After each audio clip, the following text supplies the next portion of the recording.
Folks, Black Star Network is here. Oh, no punches! I'm real revolutionary right now.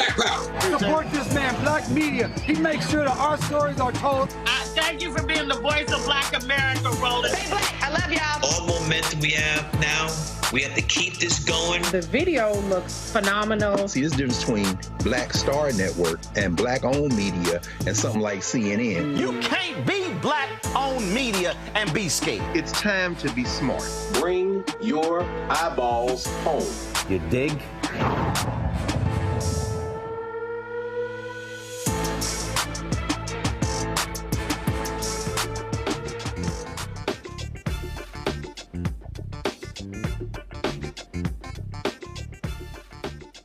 I'm Dr. Avis Jones-DeWeaver, sitting in for Roland Martin tonight. And here's what's coming up on Roland Martin Unfiltered, streaming live on the Black Star Network.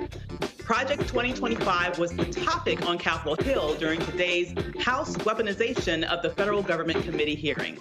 Congresswoman Stacey Plaskett warned everyone about the dangers of what will happen if Trump gets reelected.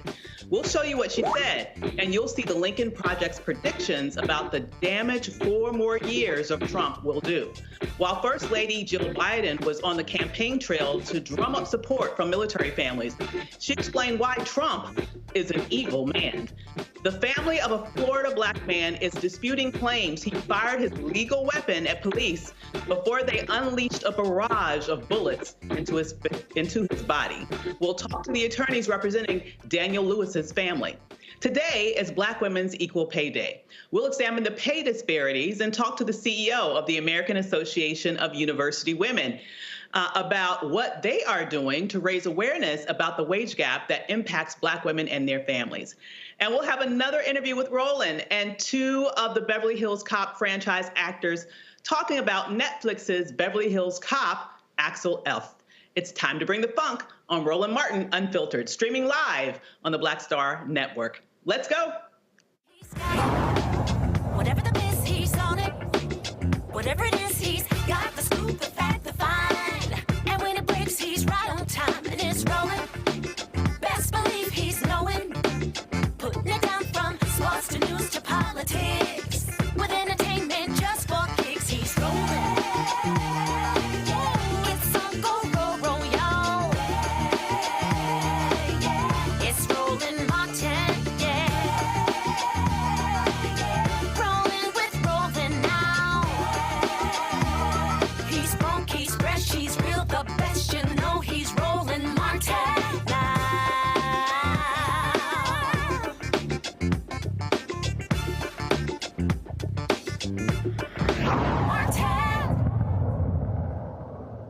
We've talked about the dangers of Trump's return to the White House. One of these dangers is the Heritage Foundation's Project 2025. Project 2025 is a detailed description of how a new far-right presidential administration can take over the country. Many of the policies listed in the public 920-page agenda can be grouped into 3 core areas. First, gutting the U.S. system of checks and balances to consolidate power. Next, taking away America's fundamental personal freedoms. And finally, raising costs on the middle class to give the wealthy billions. At today's House Weaponization of the Federal Government Committee hearing, Virgin Islands delegate Stacey Plaskett breaks down Project 2025 and how it will dismantle structures, institutions, and the basic rights that have supposedly been afforded to Americans to make it great. I especially like to thank witness, former U.S. federal prosecutor and former United States Department of Justice Attorney Shan Wu, my colleagues. Thank you to the American people watching around the country for joining another hearing of the Congressional Committee to undermine American independence and to defend Donald Trump. From the early days of our nation's formation, our founding fathers were very clear. The upkeep of democracy requires constant proactive maintenance. In his letters to fellow founding father and his political opponent, John Taylor, then former President John Adams wrote, "Democracy has never been and never can be so durable as aristocracy or monarchy. Remember, democracy never lasts long. It soon wastes, exhausts, and murders itself. There never was a democracy yet that did not commit suicide. Those passions are the same in all men under all forms of government. When unchecked, produce the same effects of fraud, violence, and cruelty. American democracy has always been a question of progress, not finality. Democracy has been given to us with the blood, sweat, tears, and efforts of Americans who came before us, who struggled long and hard to build and protect every democratic institution we have. Indeed, our country's dark past, the very foundation of our economic juggernaut on the world, was premised on a sick institution called slavery that some now want to even erase. This democracy that our ancestors struggled to bring us all into, these rights, some of which some Americans do not even have all of, are fragile. Remember that the great Republic of Rome was destroyed. Greece was destroyed. Germany of the early 20th century, destroyed. Spain. These great empires are gone. Human history is laden with examples of great nations, republics, and democracies that were once beacons of human progress and eventually destroyed by hubris, autocrats, and the rabid ambitions of an empowered few. Falls do not happen overnight, but the signs are there if you want to see them. In those republics, those democracies, slowly but surely, rights are stripped away. My fellow Americans, that's happening here in this country. The right for a woman to choose what to do with her body, stripped away in 15 states. Immigrant children being stripped away from their families. The gains of blacks for fair representation, voting rights. Recognition of the historic lack of creating an even playing field, stripped away. Slowly but surely, the structures, the laws, and the institutions intended to make the nation great have been and continue to be eroded. Not to mention the souls of the human race and minorities being eroded every day by injustices. We have a blueprint that we can see how that's being done. Project 2025 plans to upend structures, institutions, and the basic rights that have supposedly been afforded to Americans to make it great. It's a playbook for Donald Trump's second term and a plan for the destruction of America as we know it. Despite flashy headlines printed over American flags and the likes of obnoxious men who give loud speeches about their love for making America great again, Project 2025 delivers no such thing. Project 2025 will slowly but surely strip away our rights. I've asked for a hearing about Project 2025 because I believe it is a dire warning to us all of an individual and others around him's desire to weaponize the government for their own empowerment. It will rip our experts out of agencies to be replaced by sycophant political appointees. It will strip women of even more healthcare access and rights. It will further dehumanize undocumented immigrants and punish their family members, even those who are American citizens, for daring to be associated with them. It will restrict free speech in schools to only allow far-right approved agendas and curriculum. It will erode our freedoms, all under the vague guise of making America great. And yes, because it is a grand Republican plan, Project 2025 calls for severe cuts to Medicare and Social Security. I'm not just saying that. The authors of Project 2025 are saying that. Here's a video outlining that. 2025 believe that a woman should be able to have an abortion if her doctor says that she needs one. It's a yes or no question. Abortion is not health care. So abortion that is a no? Murder of a human being. We're also going to have teams, because we can multitask, to deconstruct the administrative state and to go after criminals and the traitors in the deep state.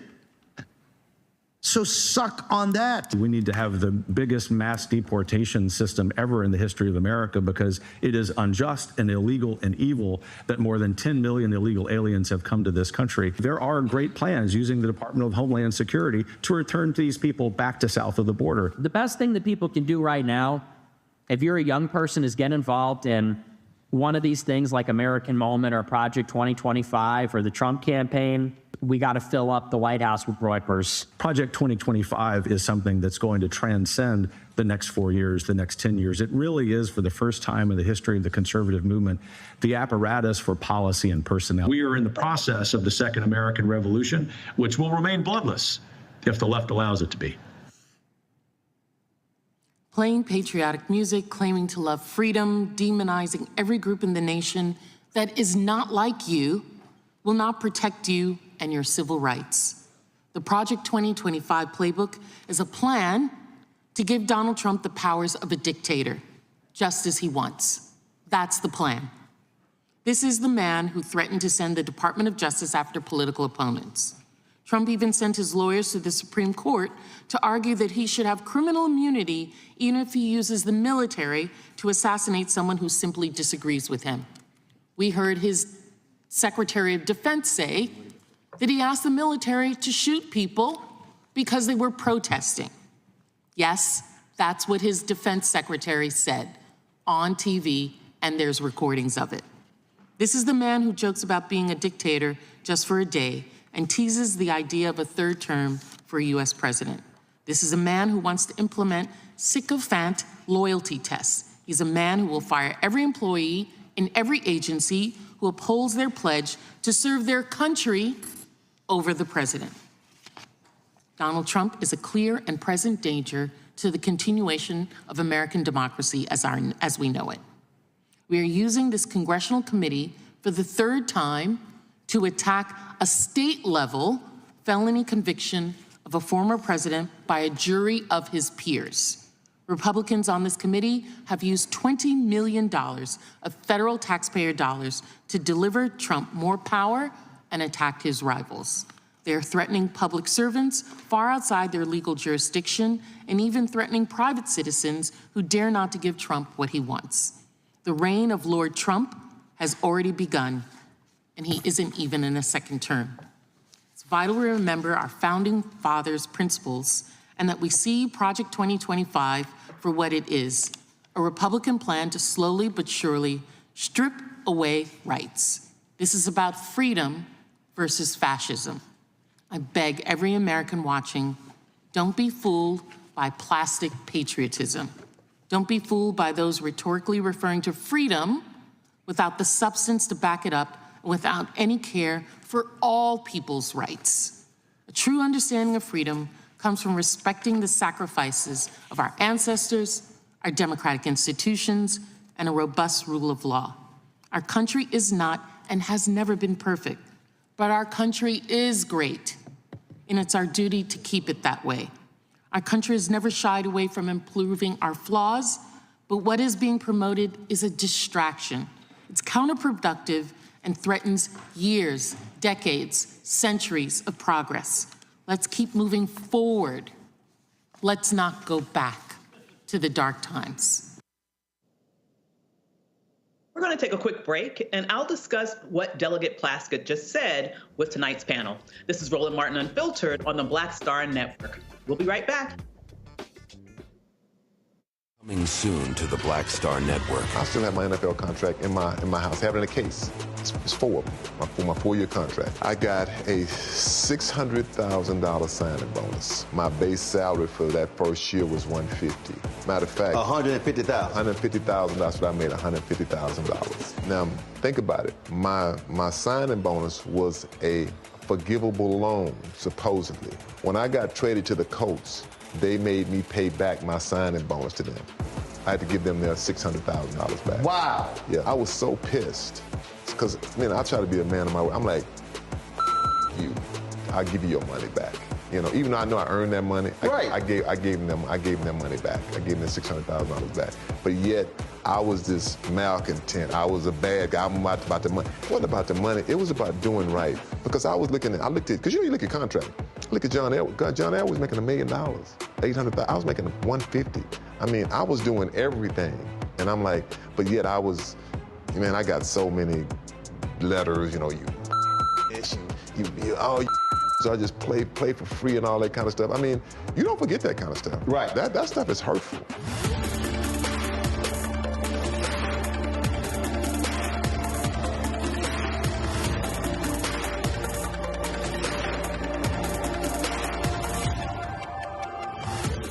Hi, I am Tommy Davidson. I play Oscar on Proud Family, Louder and Prouder. I don't play Sammy, but I could. Or I don't play Obama, but I could. I don't do Stallone, but I could do all that. And I am here with Roland Martin on Unfiltered.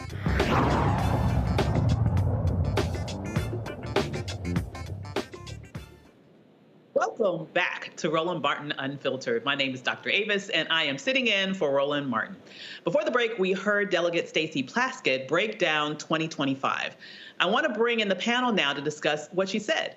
Dr. Mustafa Santiago Ali, former senior advisor for environmental justice for the EPA, Randy Bryant, DEI disruptor, and Derek L. Jackson, Georgia State Representative from District 68 in Atlanta, Georgia. Welcome, gentlemen. Great to see you here. Nice to be. Wish we had something better to talk about, ladies and gentlemen. Sorry. Now, I'm thinking about Project 2025, and I have to say, I am old enough to remember the contract with America that many of us call the contract on America. And I think it's important that individuals understand that this is not some sort of theoretical document. This is actually what they plan to do. Is that what you would think, Mustafa? Oh, yeah, without a doubt. You know, we've often talked about Maya Angelou when she said, when someone shows you who they are, believe them. They're putting it right there in front of you. That shows the gall of these individuals to be able to draft this type of a 900-page manifesto, a right-wing manifesto, to put it out there for the country to say, these are the things that we are going to do. And for some folks to still be asleep, or the other folks to say that, well, they're not really going to do that. We saw under the last administration how they tried to dismantle the government, how they tried to redirect resources, how they tried to strip power. And because of their inexperience at that time, they weren't as successful as they had planned to be. But now they have, you know, not only this manifesto, this plan, but they also have some experience with the federal government and how it operates and the levers to pull. So we should pay particular attention. And that's why the Black Star Network is so incredibly important, because we've been talking about this probably for a year now, and now all of a sudden everybody else wants to pay attention. I'm glad they're paying attention, but you know, you need to come to a place that actually cares about Black people and understands the various dynamics that are going on, and we unpack those. So yes, I believe them. Yes, it is dangerous. And yes, we got to check them before we allow them to take power again and actually try to put both mental and physical chains back on our bodies and our hands. Absolutely. And Randy, when I think about what we've already experienced, particularly as it relates to the rollback of rights, I'm thinking about specifically women's rights, and particularly the right to have dominion over our own bodies. You know, when we think about what could be in a future if we were to have this right-wing takeover in the direction that they are saying in black and white that they want to take it, what would that mean for women and girls all around this country? Well, they're planning to get rid of Planned Parenthood altogether. I mean, they're saying it directly that they are trying to get rid of Planned Parenthood. They're trying to make it illegal for a woman to seek any sort of resources that would get rid of what they consider a pregnancy, a person, a human life. They are making it where women have zero rights when it comes to our bodies. And it does not matter how that pregnancy was conceived, whether it be through any sort of physical, sexual assault or anything. It does not matter if the woman is in any danger of losing her life. None of that matters. They are stripping us of those rights. And what is interesting, what you and Dr. Mufasa were saying about, we've known this for some time. We've already seen it happen. I mean, we've already seen the changes. So I'm very confused by the cognitive dissonance of some who are saying, well, that's just a document. Or do we really know that that's what they're going to do? They're doing it. They've already shown that they are trying to take away the rights for anyone that considers themselves in any form or fashion a minority. Anyone that is not white, male, or heterosexual is in danger of losing their basic civil rights. And that is no joke. It's nothing to laugh about, play about, or hide from the truth. Absolutely. And I find it very interesting that you have Donald Trump, who seems to be trying to run away from it, as if he is known for telling the truth, right? Oh, I don't know anything about Project 25. I don't know anything about that. Representative Jackson, what do you believe Black people have at stake specifically when we are talking about Project 2025 and, God forbid, another Trump administration? Dr. Avis, Black and brown folks that look like us, we will lose everything. I mean, let us not kid ourselves. This is the same individual. Donald Trump said he will deport anywhere between 18 to 20 million immigrants. So he may use the word immigrants, but he will also include those who he believes that America is not for them. I mean, let us not kid ourselves. Project 2025, this second American revolution, it's been in works for over 50 years. And to Randy and Dr. Santiago's point, they've been chipping away at this for quite some time. I mean, when you look at Roe v. Wade, something that's been around for 50 years, gone. When you look at affirmative action that's been around for 50 years, gone. When they took Roe, you had a state such as Arizona went back 160 years to 1864. And so when you look at these laws across all 50 states, there are some laws 150, 200 years that are still on the books. And so when you look at this 920-page manifesto, what they're saying in this 920 page is one thing. But my concern, Dr. Avis, what they're not saying. What they're not saying in this 920-page document. If they're going to tell us we're going to strip away your fundamental rights, from reproductive rights to civil liberties, when you came and work overtime and get paid for it. I mean, my team and I, right here in Georgia, we've been going through and combing through this 920 page. And so this will hurt Black and brown, yellow, and in between. If you're not white and European, this Project 2025 will be devastating to the democracy that we know of it. Absolutely. And Dr. Mustafa, when I think about where we are right now, and I think about the fact, to Representative Jackson's point, we are in retrenchment. When we see all the rights that were fought for over decades, shall I say centuries, and to see how quickly they've been falling under the weight of these Supreme Court decisions, one after the other, including the continual erosion of voting rights, it seems like to me this Project 25 is really the final sort of blow. It's the death nail. To me, this is looking like a document that is looking to put in place a white minority rule in America, and specifically white male minority rule, because they want white women, let's be frank, to produce more babies. That's my take on why they're so hell-bent on ending abortion in America. I mean, what are your thoughts? What are your thoughts about the overarching sort of paradigm shift that we would face as a nation if this would come to pass? We've known each other too long because our minds are in sync. It's really interesting. This is a part of the trifecta. And let me unpack that for folks. So you have Project 2025. You have these Supreme Court cases recently of both about immunity, giving a president unlimited powers. And then you also have the Chevron case, which then took power away from federal agencies and gave it back to the courts. Now, where have we seen these types of actions before? For those of us who are students of history, then we have to go back and take a look and ask the question, how did Nazism actually was able to overtake Germany and to restructure their government? They had a plan, and their plan looked very similar to some of the actions that we've currently seen. How did apartheidism take place and find fertile ground in South Africa, a country that was, majority black folks? And we know that it's because they had a plan and they put those sets of actions and then laws into place, controlling the judiciary, controlling how resources flowed, controlling who you could marry. All these various things were a part of these nefarious plans. When you take a look at Project 2025, then you have to ask yourself, they learned those lessons from those other types of actions that were very punitive and damaging to people. And now they brought those forward into a Jim Crow 2.0 or 3.0 plan, if you will. So what will America look like?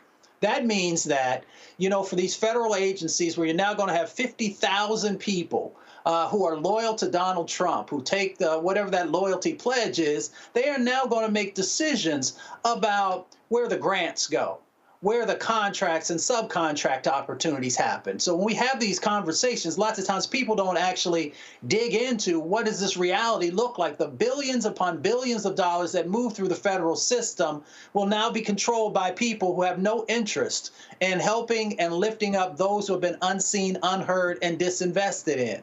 So you got to take a peek at that. The policies that will be developed will no longer have those federal individuals who have been doing the work, learning lessons from community for decades upon decades to try and get it better. They will no longer be there. When you look at the impacts, we saw them trying to take, first of all, to erase us from history, then to take our out of the books around. So now they said, well, you know what? If we was good enough to try and do that in Florida and other locations, why don't we just take out the Department of Education? Why don't we make sure that we eliminate Pell Grants and student loans and all these things that we know that are important, especially for communities who often don't come from families that have huge amounts of money?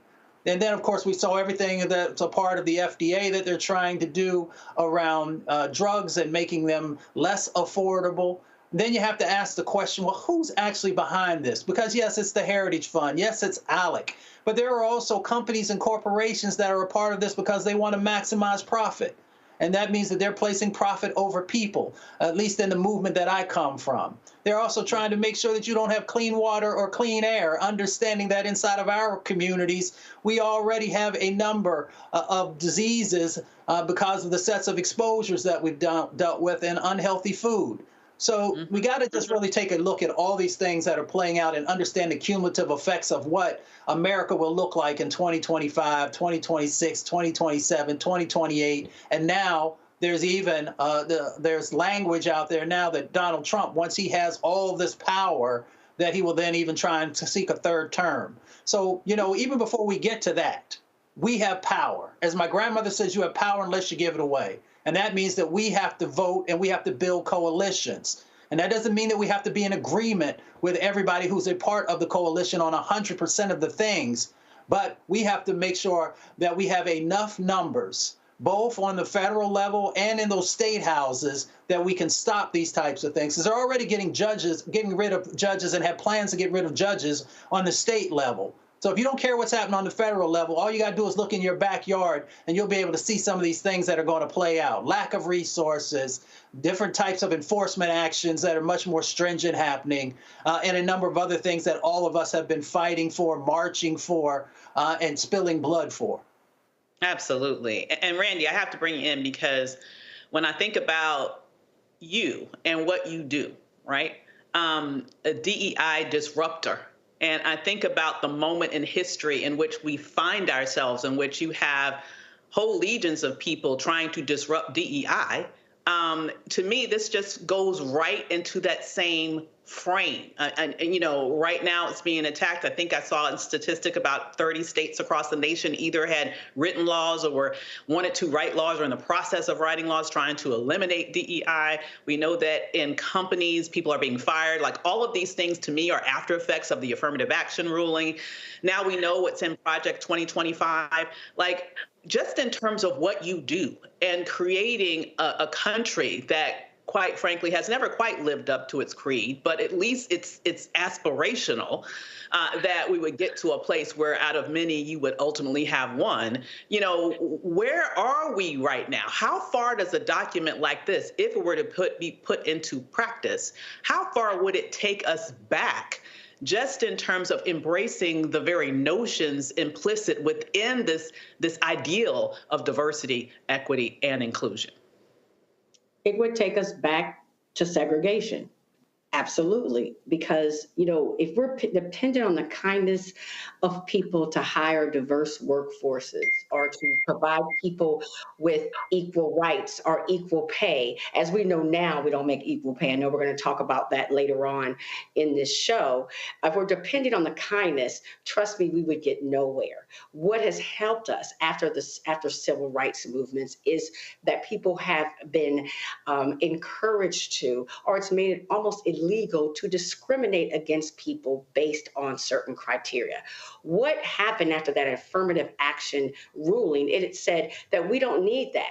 We don't have any sort of discrimination in this country based on race. And so it took us all the way back to where people can decide to whom they rent apartments, how they who they give mortgages to, who they hire, fire, how they pay them, who they allow in colleges and universities, who they allow to attend schools.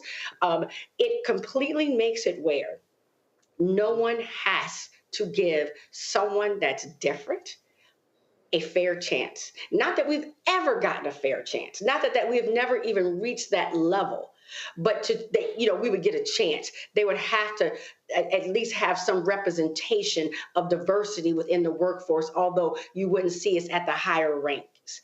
So in Project 25, it makes it very clear that not only will DEI programs be wiped out, as they already are being as we speak. Every day there's a new story of a major university or corporation completely deleting anything they've ever done. And when it comes to DEI, it makes it where it is actually illegal for those people who want to do better, who are champions of diversity, to do so, just as we've seen in places like Florida. They're not even allowed to use the language diversity, equity, and inclusion. I mean, imagine what they're saying, that we cannot even use those words.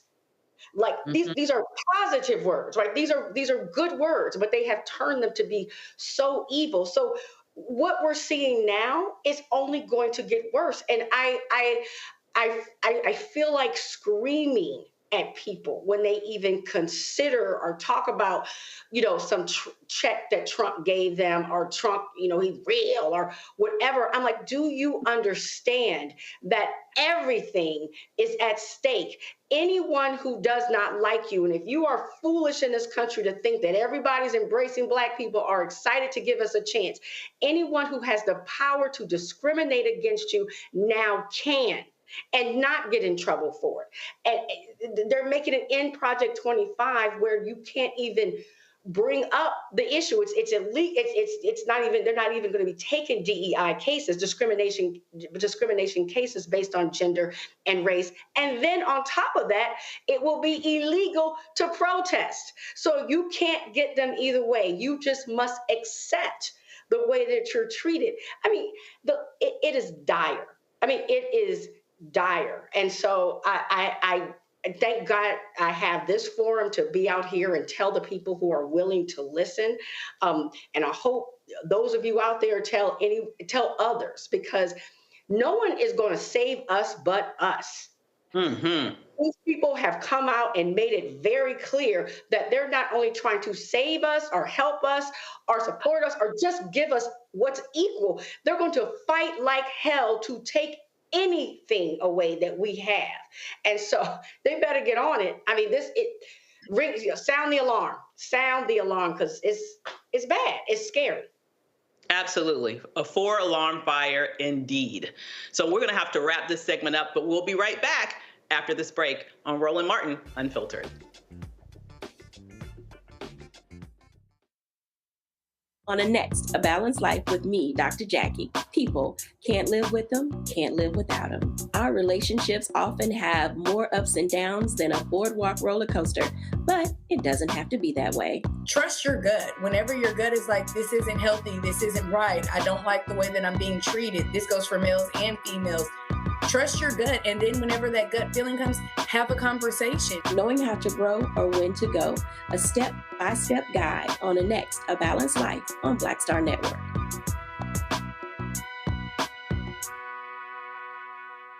When you talk about blackness and what happens in black culture, we're about covering these things that matter to us, speaking to our issues and concerns. This is a genuine people-powered movement. There's a lot of stuff that we're not getting. You get it, and you spread the word. We wish to plead our own cause. Too long have others spoken for us. We cannot tell our own story if we can't pay for it. This is about covering us. Invest in black-owned media. Your dollars matter. We don't have to keep asking them to cover our stuff. So please support us in what we do, folks. We want to hit 2,000 people, $50 this month, raise $100,000. We're behind 100,000, so we want to hit that. Y'all money makes this possible. Checks and money orders go to P.O. Box 57196, Washington, D.C. 20037-0196. The Cash App is $RM Unfiltered. PayPal is R Martin Unfiltered. Venmo is RM Unfiltered. Zelle is Roland at RolandSMartin.com. Hi, my name is Freddie Ricks. I'm from Houston, Texas. My name is Sharon Williams. I'm from Dallas, Texas. Right now, I'm rolling with Roland Martin, unfiltered, uncut, unplugged, and undamn believable. You hear me?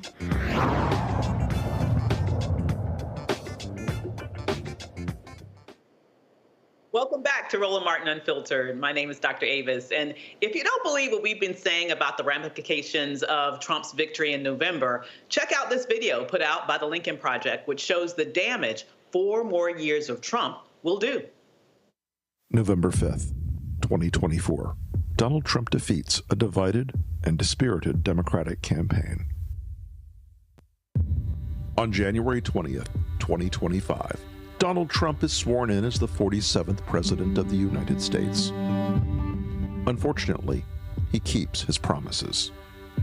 Trump seizes control of a divided government, signing hundreds of executive orders implementing Project 2025. Trump replaces over 50,000 civil servants with hardline MAGA loyalists.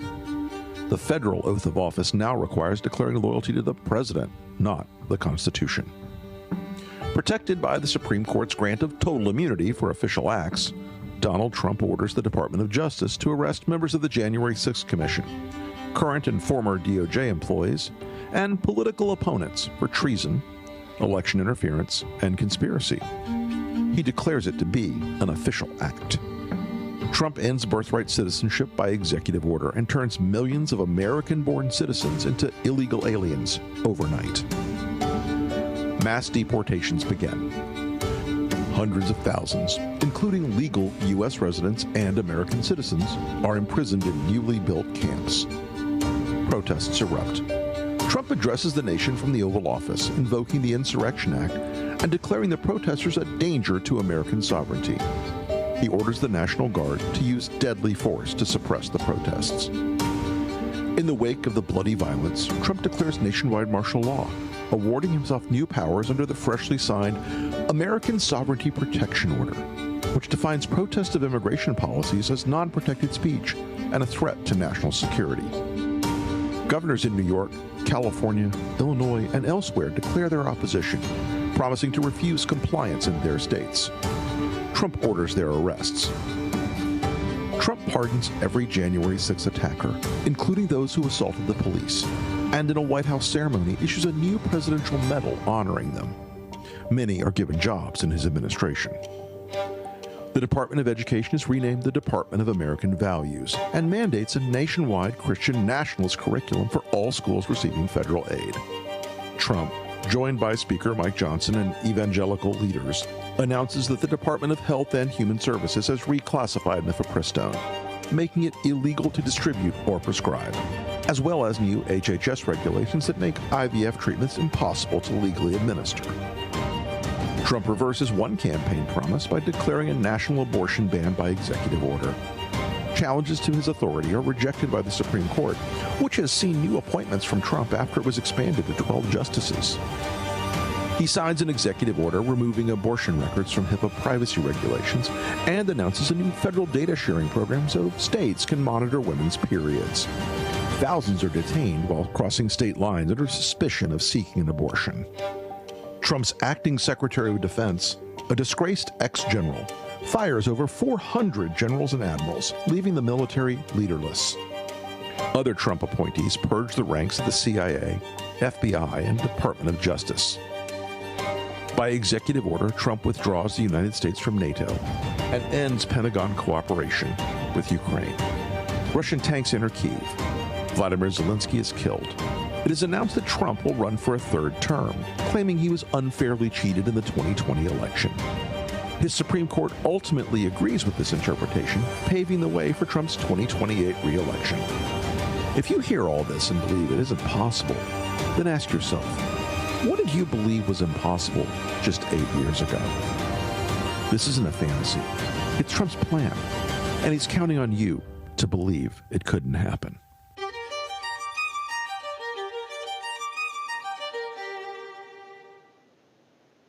Now, that didn't convince you. Check out this video from 11 Films. I love this guy. He says, "You're not going to be a dictator, are you?" I said, "No, no, no, other than day one." As my first order of business, I hereby declare martial law. Citizens of the new America, here are today's announcements. Supreme Leader Donald Trump proclaims the 4th of July will no longer be celebrated as Independence Day. In honor of our 2021 Patriots, January 6th will now be recognized as our great nation's birthday. All citizens are required to participate in quadrant festivities. Failure to do so will be met with harsh punishment and immediate incarceration in your local detention camp. I'm tired of this separation of church and state junk. Effective immediately, all children are now considered spiritual soldiers of MAGA. Regardless of rape, incest, or health of the woman, abortion is now illegal. Anyone caught providing or receiving an abortion will be charged with murder. Do you believe in punishment for abortion? There has to be some form of punishment. For the woman? Yeah, there has to be some form. Due to previous liberal indoctrination, all schools are hereby closed. All citizens must participate in their quadrant's book elimination celebration festivities. Failure to do so will be met with harsh punishment and immediate incarceration in your local detention camp. All migrants, refugees, and dreamers are now considered enemies of the new America and will be rounded up, incarcerated, and deported immediately. They're poisoning the blood of our country. That's what they've done. We will root out the radical left thugs that live like vermin. Vermin. Your curfew and freedom to travel will be determined by your quadrant's Vermin Surveillance System score. The Vermin Surveillance System has proven to be invaluable in detecting and squashing liberal uprisings. All citizens must continue to report any progressive or liberal activity. Failure to do so will be met with harsh punishment and immediate incarceration at your local detention camp. Your unwavering loyalty to Supreme Leader Donald Trump is mandatory and essential in keeping the new America great forever.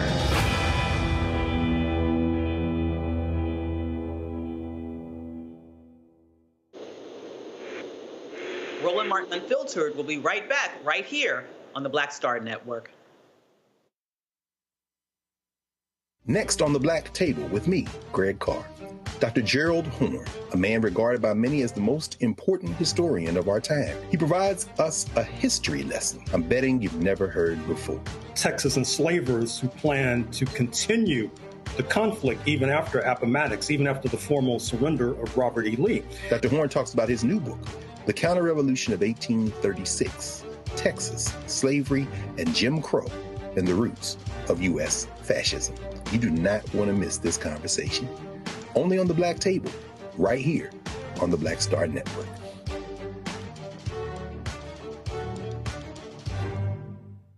My name is Lena Charles, and I'm from Opelousas, Louisiana. Yes, that is Zydeco capital of the world. My name is Margaret Chappelle. I'm from Dallas, Texas, representing the Urban Trivia Game. It's me, Sherry Shepherd, and you know what you watch. Roland Martin on Unfiltered.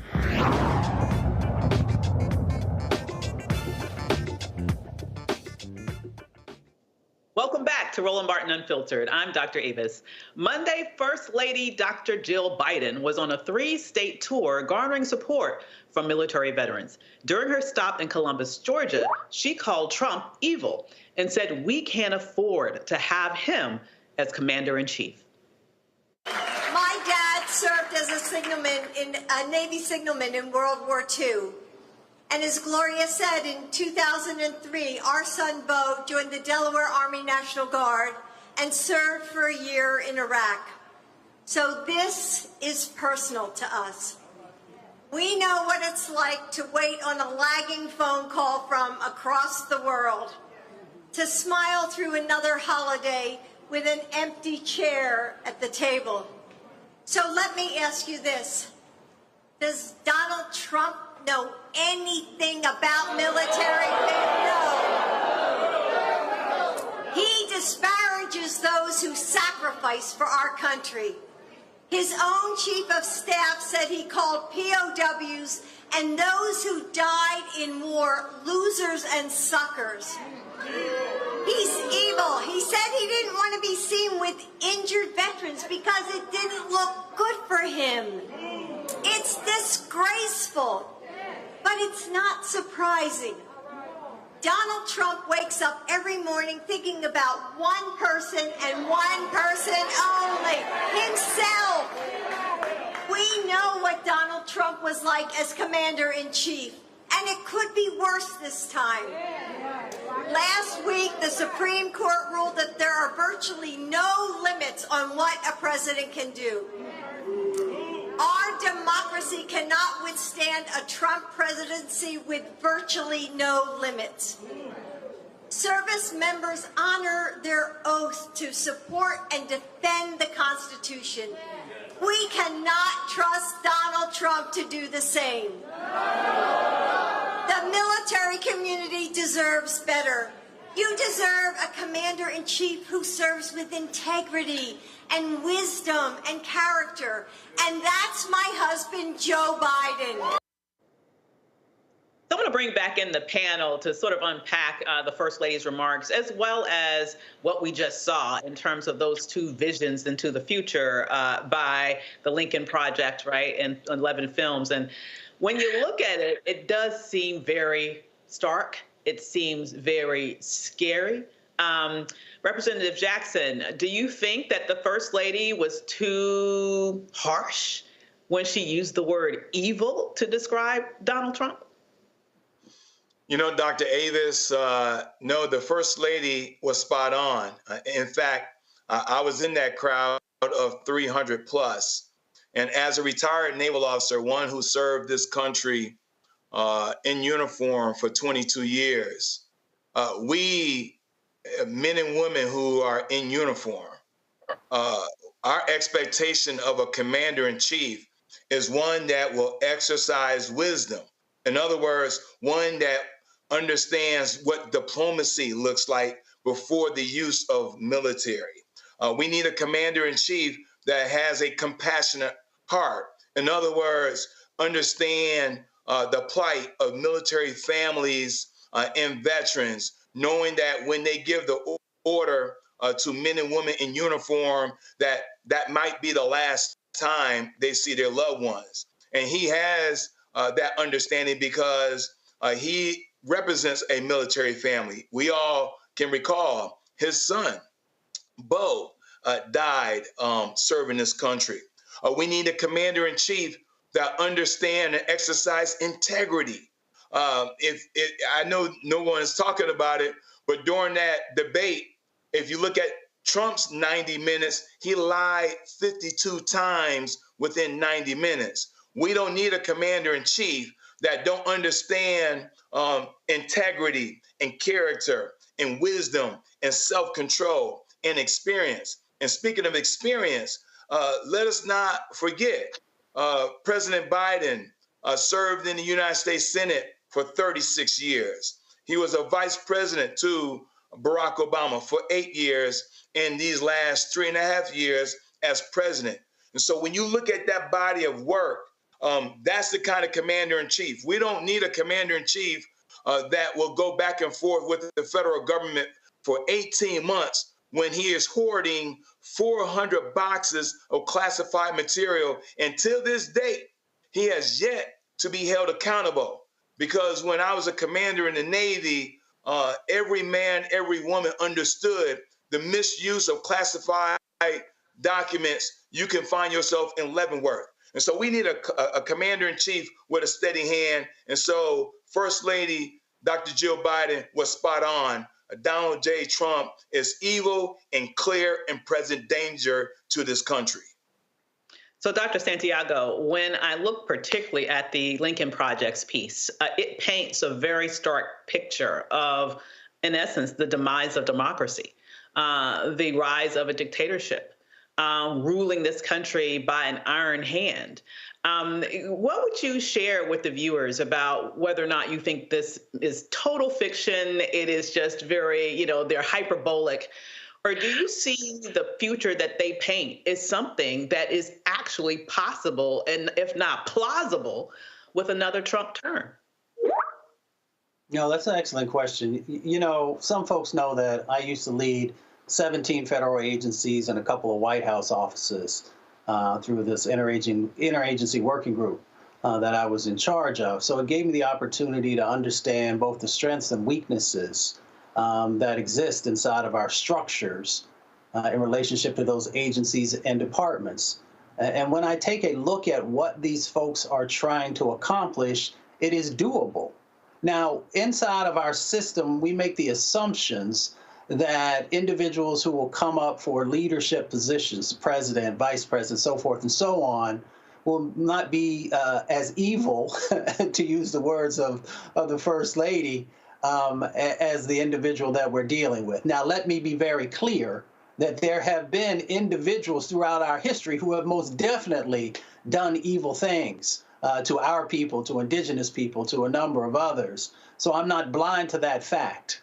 But this individual takes it to a whole nother level. And yes, it is quite possible that they would be able to accomplish many of the things that they put forward, both in that Project 2025 and in other documents that they have out there. So we should pay particular attention to it. And it's not like they plan on just doing it in 4 years. I'm sorry, Doc. They have a long-term vision for being able to implement these things, but it is about getting the baseline in place, about hoarding the power and restructuring that will allow them to be able to do it if we don't push back. Absolutely. So Randy, I think it's very important then when people understand. I mean, we oftentimes hear this messaging from the Democratic Party about democracy is at stake. And that, to many people, it seems a little esoteric. I think it's become, democracy has obviously at this point largely taken for granted in America, and we don't really know what it looks like to be what was painted very vividly in terms of those sort of vignettes that we were shown a few minutes ago. You mentioned something the last time you spoke about people who are protesting will, in essence, be outlawed. And I'm thinking even right now we're at a place where in at least 2 states that I know of, Texas and Florida, it's actually legal to run over protesters with your car. I mean, this is the level of craziness that we are dealing with right now. I mean, do you see this as a pivotal moment in this nation's history, back from which we may not come if this election goes the wrong way? It's an absolute pivotal moment. I think it's the biggest moment that I've ever lived in that will change the direction of this country one way or the other. I applaud the First Lady, Dr. Jill Biden, for using strong language. And I think she's doing it now because we haven't really seen her speak the way she did, because she now gets the severity of the situation. And, you know, oftentimes, particularly the Democratic Party tries to play, we try to be, you know, decent, I would say, and approach things with a certain decorum. And I think it's now like we got to come out with our punching gloves on and call a thing a thing. I also like the fact, you know, that the vignettes that we just saw, like the, you know, Lincoln Project did, because not many people are going to read that over 900-page document. And so it does just sound as if something, you know, we're talking about. But people really need to understand, they need to visualize how what's happening will affect their day-to-day, what their country will look like. And just like you said, because we have taken democracy for granted, and we need to understand that what we've had all of my life, I mean, and I'm far from blind of all that I haven't had and all that I've been fighting for people to have, but it's only going to get worse. And so, yes, this is a pivotal time in our history, in our country's history. Absolutely. And so, yes, I'm glad people are out there fighting for it, because it's one way or the other at this point. And if Trump should win, it's just scary. I mean, we are now dealing with the changes that he made before Biden came into office. That's the reason why the Supreme Court is able to make the decisions that they have been making, stripping rights away from the majority of the people in this country. Absolutely. And really quickly before you go to break, I just would not do Roland justice if I did not say something that I know he's been saying for years.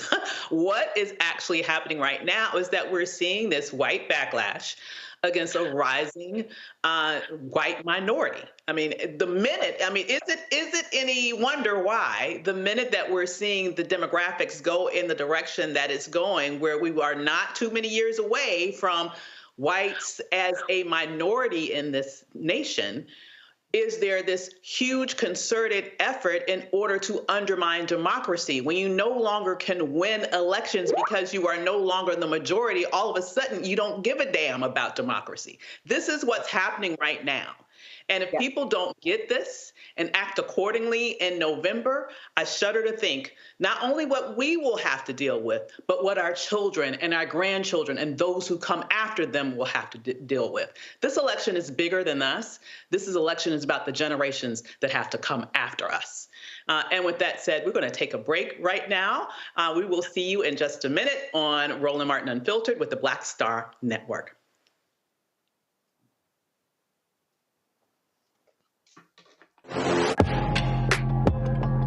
A lot of y'all have been asking me about the pocket squares that we have available on our website. You see me rocking the Shibori pocket square right here. It's all about looking different. Now look, summertime is coming up. Y'all know, I keep trying to tell fellas, change your look, please. You can't wear athletic shoes every damn wear. So if you're putting on linen suits, if you're putting on some summer suits, have a whole different look. The reason I like this particular pocket square, the Shibori, is because it's sort of like a flower, and and looks pretty cool here versus the traditional boring silk pocket squares.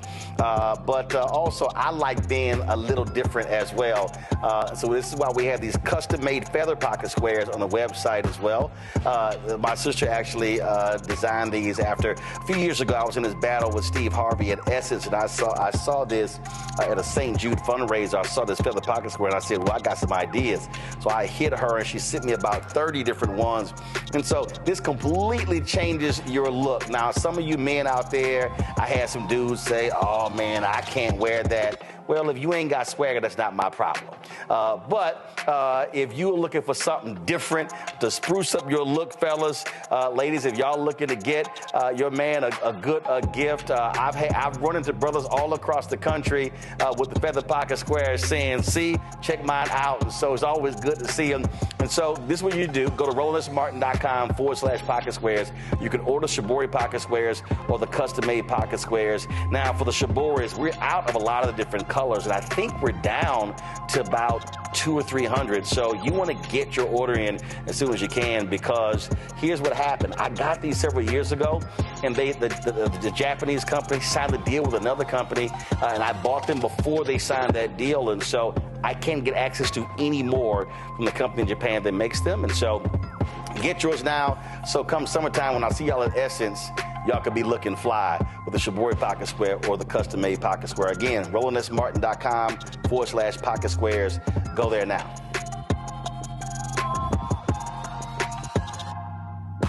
Hey, it's John Murray, the executive producer of the new Sherry Shepherd Talk Show. This is your boy, Earthquake. And you're tuned in to Roland Martin, Unfiltered.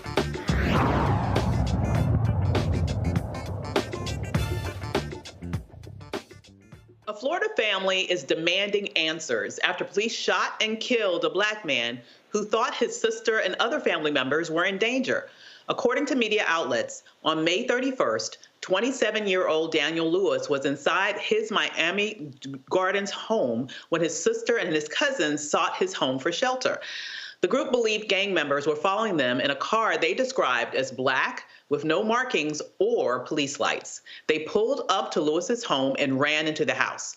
Lewis, a licensed gun owner, went outside with his weapon to see what or who they were running from.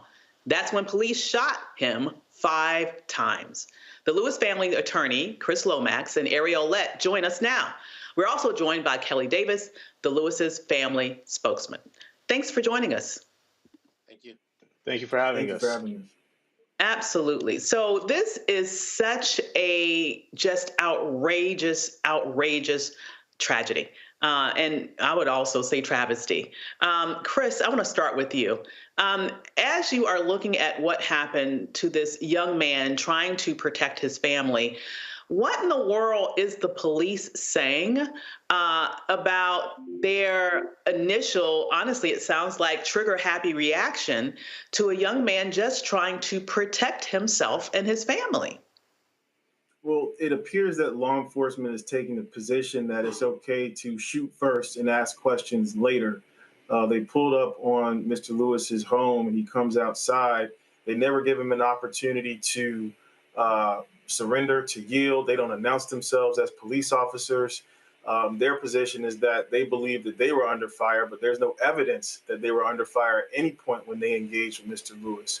And so we don't understand what the police officer's position is at this point, because we have not been given any information that would definitively say or justify what they did. To us, it's a clear, unjustified shoot. There's no reason why Mr. Lewis should have been shot that night, but we're looking for answers. And obviously we're here today because we have not been given them, but we are pursuing them vigorously. I hear you. So Ariel, I am not an attorney, but I kind of remember Florida and something called stand your ground. Are individuals, it's my understanding that that means, as it's been used in the past, that you are allowed to protect yourself and your person and definitely your home. I mean, is this completely irrelevant when it comes to police?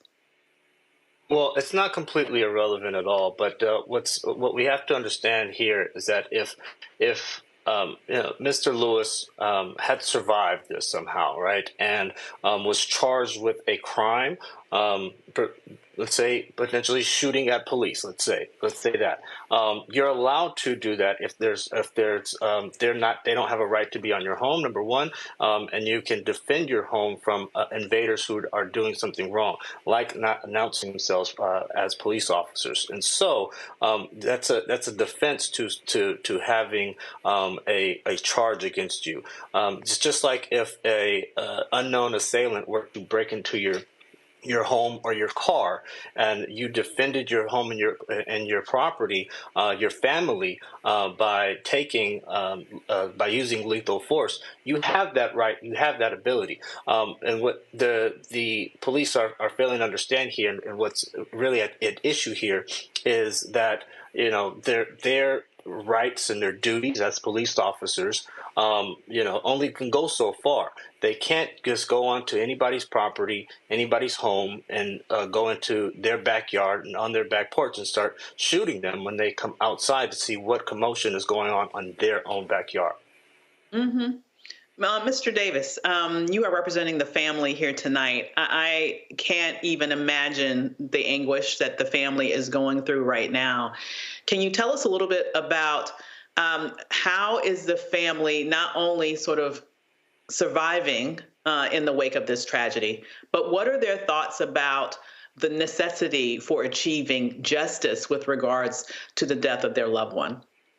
Well, first thing, the family as a whole is completely devastated. Angela, who is his mother, who is also a personal friend of mine, we've had a friendship for over 30 years, and never thought that as a community activist, I would be getting a call to help a friend have to bury her son. His small children, 2 years old and 6 years old. The 6-year-old also witnessed her father take his last breath, as well as her mother.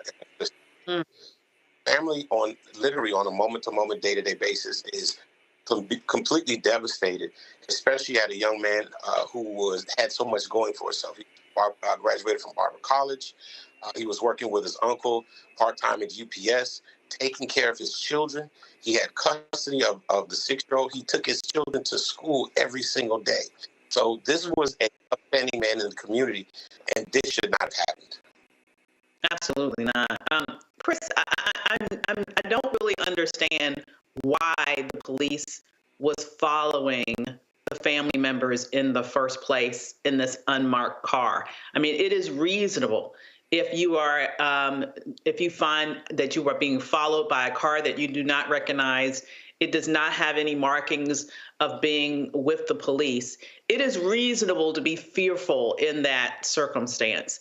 And I'm wondering, has the police given any explanation as to what the hell they were doing following these innocent individuals in the first damn place that led to this tragedy at the end? Well, no, they haven't given any explanation as to why they were following these particular individuals. Our understanding is that there may have been some interest in some activity going on in the area, maybe even some interest in some activity going on at some point at the house. But there was nothing that we've been told so far about any specific individuals and why they were being followed in this fashion, especially on a sort of ongoing basis from the house to the store, back to the house. And then not only that, but doing so in a way that would raise suspicion for anyone. If I were driving in my car, I would absolutely be suspicious of someone who's following me to my house, to the store, and coming back. And I would feel as though I was in an unsafe position. And so the question that we have to ask ourselves is, to what extent can law enforcement officers create dangerous situations to their own peril and then come back and use unnecessary and disproportionate force against people who had no reason to believe or no reason to know that they were law enforcement? And that's exactly what happened to Mr. Lewis. He had no reason to know, expect, or understand that the individuals who ran into his backyard and drove into his backyard and shot him 5 times were law enforcement. And so the whole thing is a complete tragedy. It's a failure of the system. It shouldn't have happened. And we need these answers. We need them now. And if I may piggyback off of Chris's response as well, there was an individual arrested. It was a friend of the family, and there was an affidavit presented. But that actually contradicts what the police have said in some other news press releases. on one hand, they've talked about this task force that was being used, and it wasn't just one vehicle. It was one van and two vehicles, all unmarked, all black with very dark tints, so you couldn't see. And it was 11 p.m. at night, right? And so they said on one hand that those vehicles were responding to the increased level of violence in that community, and just being out there when they engaged with this family. On the other hand, on that affidavit that I mentioned, they said that they were actually looking at the house for suspected drug activity. So you have one that's saying suspected violence, another that's saying suspected drug activity, but there was no drugs ever found in the home or in the vehicle. Nobody's been charged with any drug crimes, and the only person that was arrested wasn't even related to this family. And so, and obviously, again, Mr. Lewis wasn't even in that car during that chase, and so it has nothing to do with them as to what happened during the chase. But once they got onto that property and took action on that property, that's when it affects Mr. Lewis and his rights. Let me ask you this, just to follow up super quickly. Was there any body cameras involved? We don't know. Those are more questions. We're looking for that. I can tell you that Miami Gardens police are supposed to have body cameras on them, and it's very strange that through all of the documents that we have been able to get that's related to this incident from the law enforcement, there's no mention of body cameras as of yet, and so we don't know if there's a definitive answer that they weren't wearing them, which would also be a violation of their policy, and which includes the other violations that we've discussed already, or if they have them and just are not telling us about them. This may seem kind of obvious given the answer to that question, but just as your experience as an attorney, are you finding, and maybe unfortunately other situations similar to this, are you finding the police here to be cooperative? Are you finding them to be secretive? Are you finding them to be obstructive? What is your assessment, either one of the attorneys actually, what is your assessment as to the level of transparency or lack thereof that the police are giving you and this family as it comes to being able to let them know how the hell their loved one was killed? I can start it off. They are helpful when it serves their purpose, right? If they know that a video is going to conclusively show that they were in the right, they release video camera footage. You've seen it time and time again on the news. Right? Oh, this is what happened almost immediately, and it's been now more than a month since the killing of Mr. Lewis, and so they have been obstructive in that instance, and they use the guise of ongoing investigation to do so. And so their investigation seems to have concluded with only one arrest unrelated to Mr. Lewis. Any other investigation other than that and the wrongful death of Mr. Lewis is a mystery to us. Oh, I have a final question for Mr. Davis. In terms of the family, what does justice look like for them? Justice, first is going to start with getting the questions. The family had no answers at all. And the big question is why? This was a young man who was literally in the process of about to get in the shower, getting ready to go out and hang out with some friends. The other family members were literally going to the corner store to go get something to drink because they were getting ready to have a late dinner. So there's a slew of why. It's a blanket question of why, because this happened, and unfortunately we've seen this in Florida too many, with Trayvon Martin, with Corey that was killed in West Palm Beach, which both of those situations I was involved with protesting and trying to bring to those. So this is another fortunate case of it's okay to shoot a black person, and we are not going to let him die in vain. And that's what the family wants to see. They want to see, and they want to see change in police procedures. because a simple change, but we believe that if the police officers had just identified themselves and done a regular traffic stop, we would not be sitting here today having this conversation. So sad. I said that was going to be my last, but I do have one last question for Chris. Really quickly, do you believe, or is there an opportunity or chance that these officers may be charged at some point if they can't come up with some sort of plausible explanation in terms of why this was justified? Is that even in the cards? I mean, this is Florida, so maybe absolutely. Not only does Florida have the authority to charge these officers, but the United States Department of Justice clearly has the authority to charge them under 18 U.S.C. Section 242, which is a statute that I prosecuted officers under for over 5 years as a federal prosecutor.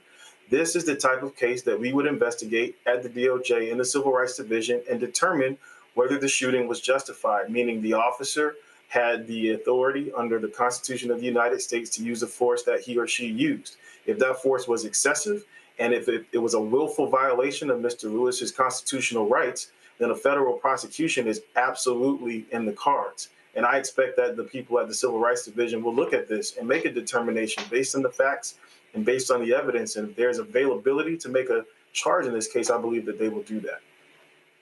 Well, I certainly hope that justice is served in this case. Please send our condolences to the family. And thank you so much for fighting on behalf of this young man and this family that I know is still trying to get some manner of solace with regard to this case that has yet to see any manner of justice yet. But I'm glad to see that we have the right people in the case. Thanks for joining us this evening.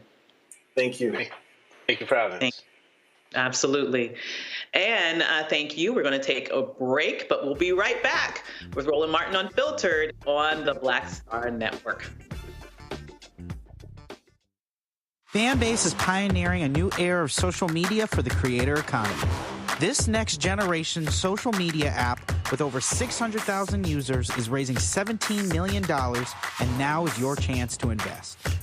For details on how to invest, visit startengine.com/fanbase or scan the QR code. Another way we're giving you the freedom to be you without limits. Hatred on the streets, a horrific scene, a white nationalist rally that descended into deadly violence. White people are losing their damn minds. As an angry pro-Trump mob storms the U.S. Capitol, we've seen shootings. We're about to see the rise of what I call white minority resistance.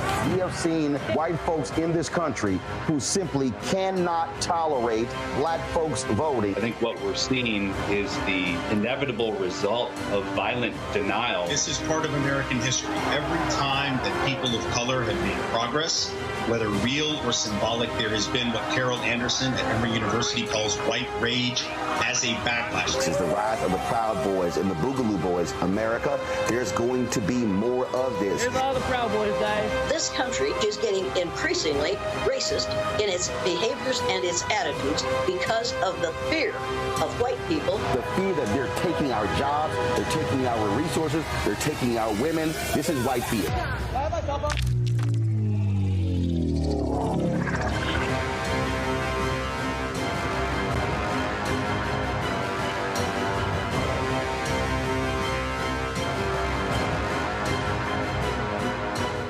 Hello, I'm Paula J. Parker.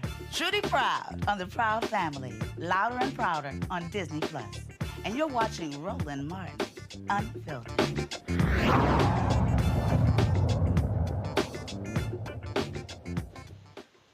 So we're back, and I'm going to bring in the panel to discuss this Florida case that we just talked about with regards to this horrible, horrible shooting of this young man. Bringing in Randy first. You know, as I'm thinking about this situation, which is just another atrocity, The thought that comes to my mind is how many more? Like, how many more stories do we have to hear like this? And this one to me is particularly atrocious, given, once again, what seems to be completely outside of the boundaries of just plain logical behavior by the police department, who now seems to be in the process, to me, it sounds like, of covering it up. If it's been a month and they still don't see any body cam footage, that to me sounds like a cover up. Absolutely sounds like a cover up. And particularly since they keep saying, we thought there was a gunshot. It seemed that he shot. I'm like, by now, you know that he shot a gun or not. So what's the problem? Yeah, you know, and I don't know how many more. And that's the sad part. And I believe that that is the trauma that is placed upon us every day as Black Americans in this country.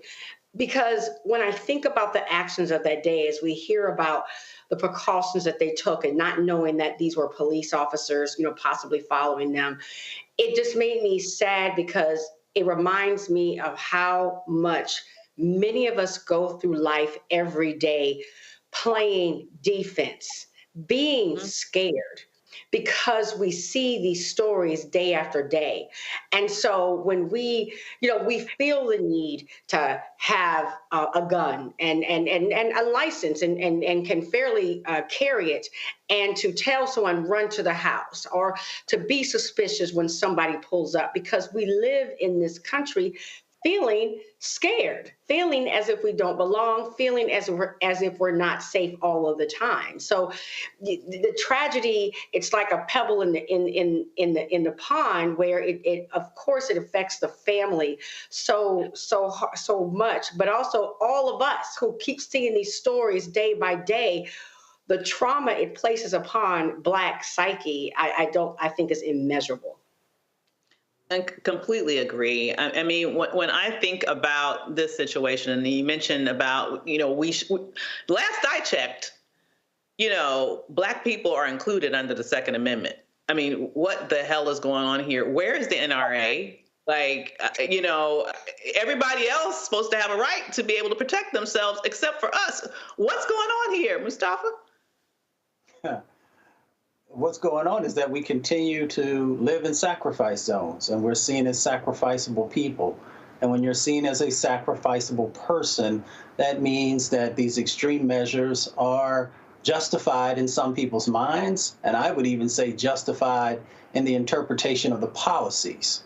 So in Florida, you have a stand your ground law, but when it comes to our folks, that doesn't always seem to play out in a positive way.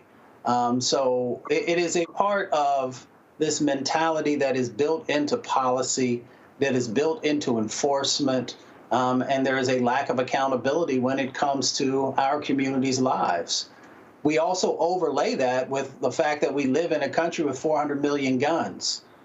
So when you have that many guns that are out there, we know that that's going to cause its own set of stressors, but also of actions that are going to unfortunately take place. And then we overlay that with the fact that in the state of Florida, that, we have these laws that continue to dehumanize us. And you also have the fact that in the last decade, you have thousands upon thousands of people who have actually been killed by police and shot by police.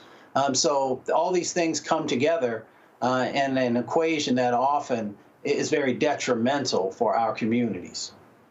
Indeed it is. And Representative Jackson, when I think about the fact that this is the person that family came to because they saw him as a protector.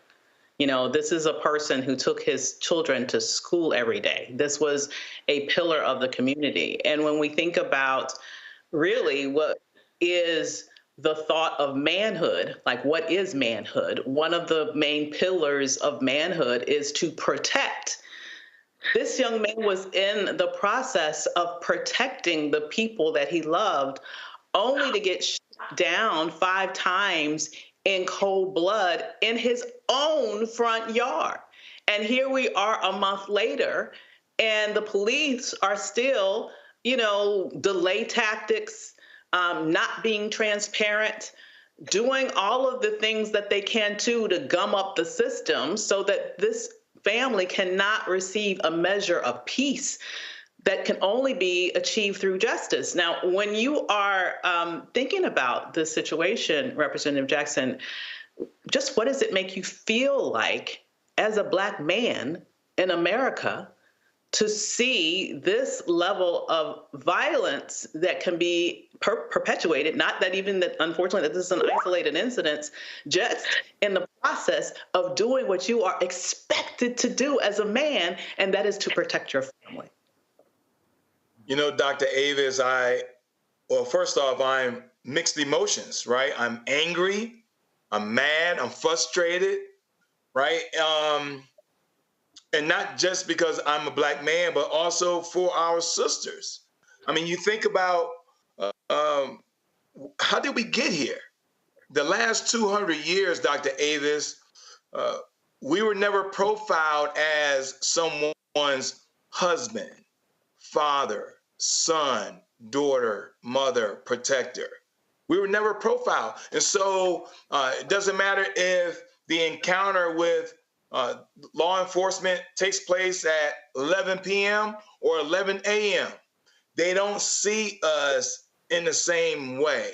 And so that's why I'm so frustrated as a lawmaker, because we now have to add Daniel Lewis' name to all the many others, known and unknown, right? We know about Eric Gardner. We know about Michael Brown and Tamir Rice and Breonna Taylor.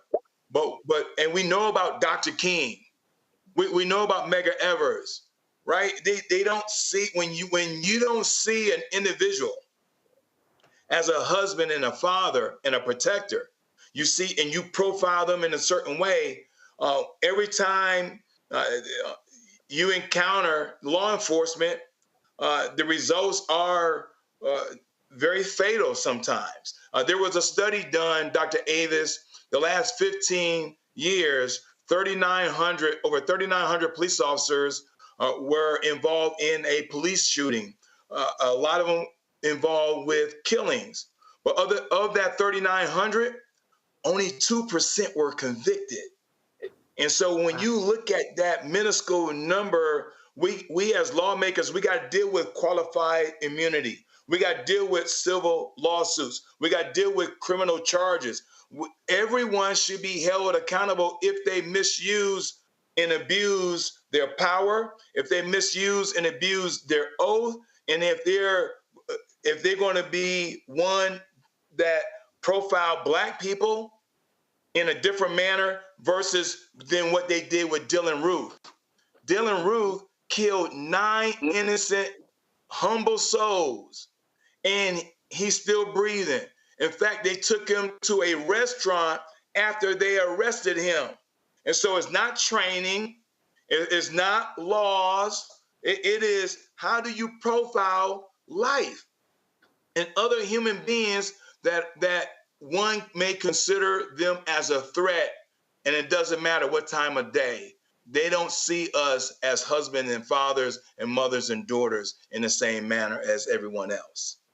I completely agree. And when I think about, once again, what you do, Randy, it seems like this state, which, as you've mentioned, has even outlawed the words diversity, equity, and inclusion, it seems like, does there need to, in a better world, do police officers like that? Because I agree. To me, they did not see that young man as human. That happens not just in Florida. I think that's a lot of, unfortunately, it's endemic of the culture of policing in this nation, period.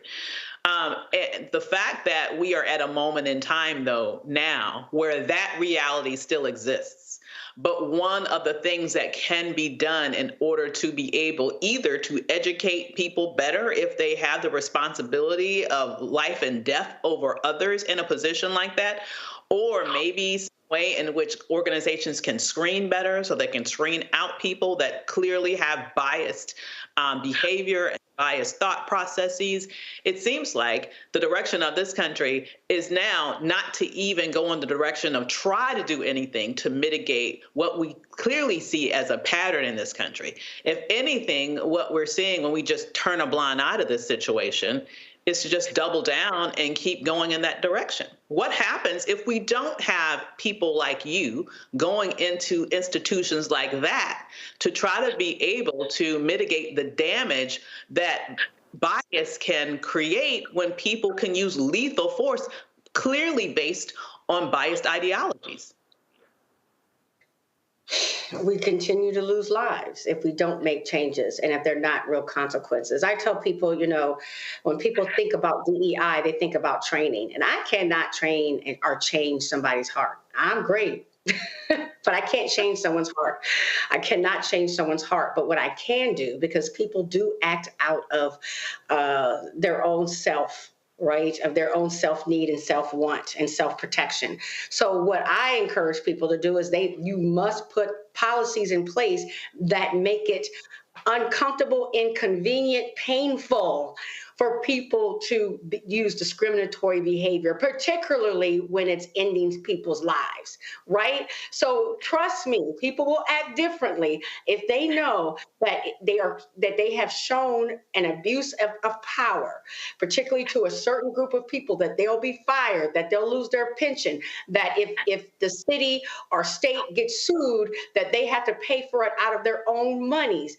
If they suffer, I promise you, you will see a change in behavior. That is why DEI policies mattered. They weren't this, people wanted it to be these feel-good, kumbaya, let me talk to you. Let me do a 1-hour training and change your whole bias.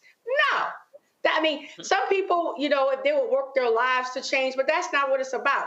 Let me help with the infrastructure, go throughout the entire part of this organization. Yes, a little bit of training to ensure that people know that they are rewarded when they act decently, so that they have teams that are diverse, that they're promoting people that are diverse, that their employees are giving good satisfaction. If they're police officers, they don't have a whole lot of people complaining against them, because, you know, people do, should and do complain, and that they are punished severely and quickly when they show discriminatory behavior. That's the only way things change. But they're making it where, just like you said, you know what? The people can, you know, if you do something, we're going to actually, because of this whole blue silence or whatever this is, this blue shield, we're going to protect you.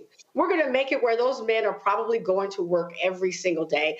Or when they are put off, we always know that they still get paid. That's what annoys me. They're still getting their check. So I don't see how they're suffering at all. You're telling me they're getting paid vacations while they fake investigate charges. Oh my goodness. It is.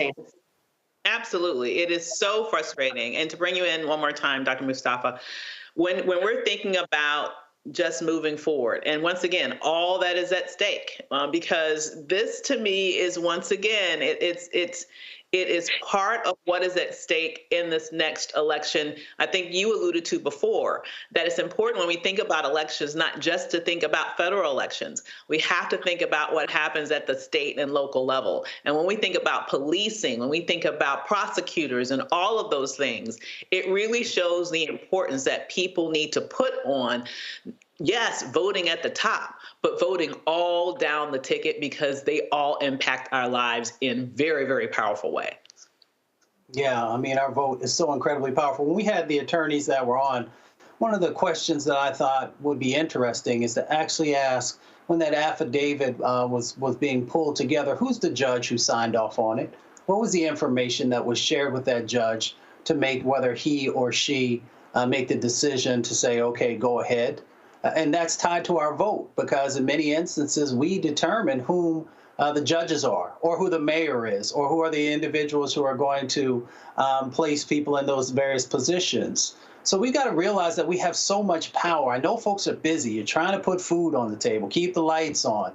but we are literally talking about life and death and many of these decisions that go on in relationship to our community. So all the way from the state attorney general, all the way down to district attorneys, you know, we have the power to make sure that there are individuals who at least have some cultural competencies to understand the dynamics that are going on in our communities. And not to just to understand those cultural competencies, but how are you going to utilize those in the reformulation of policy? And how do we also make sure that those folks who are in the state houses, on the county commissions, and in local governments understand that we are going to hold you accountable? Doesn't matter if you're a Democrat, Republican, or an independent, that we have a set of expectations. And we plan for those to be met, or we'll find somebody else to do the job.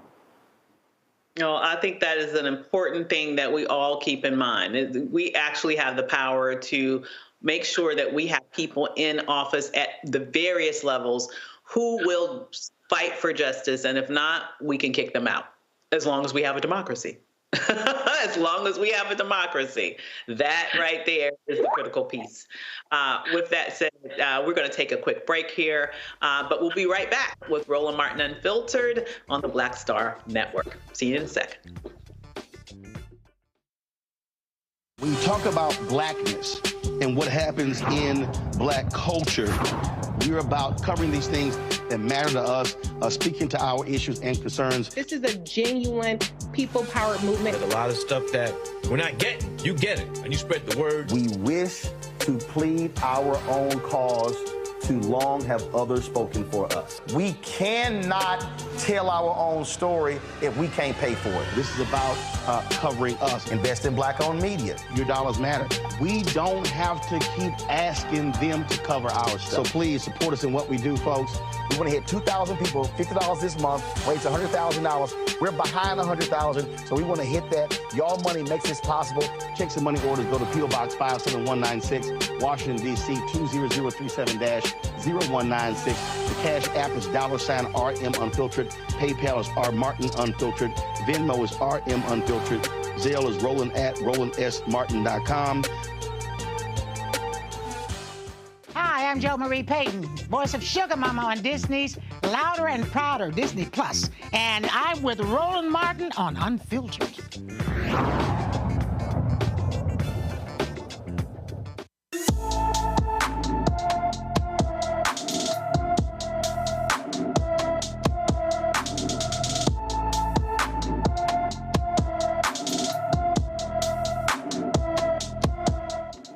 Tequila Hudson has been missing from her Shreveport, Louisiana home since June 19th, 2024.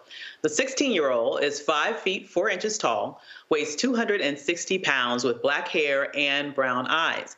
Anyone with information about Tequila Hudson Evans should call the Shreveport, Louisiana Police Department at 318-673-7300.